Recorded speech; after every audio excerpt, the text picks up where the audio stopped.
السلام عليكم ورحمة الله وبركاته. أتمنى عزيزي المشاهد أن تكون في صحة جيدة.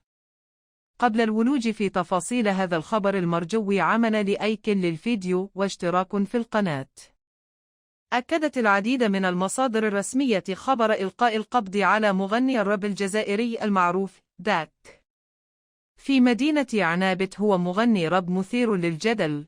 في الساعات الأخيرة ألقت الشرطة الجزائرية القبض عليه، والسبب هو إصدار أغنية في الآونة الأخيرة تحت اسم صوت الشعب، انتقد خلالها الرئيس الجزائري عبد المجيد تبون والانتخابات والسلطة الجزائرية، واستعمل في الأغنية كلمات خادشة للحياء، ما جعل السلطات الأمنية في الجزائر تقبض عليه للتحقيق معه. ننتظر رأيك عزيزي المشاهد في هذا الخبر المثير، ولا تنسى الاشتراك في القناة.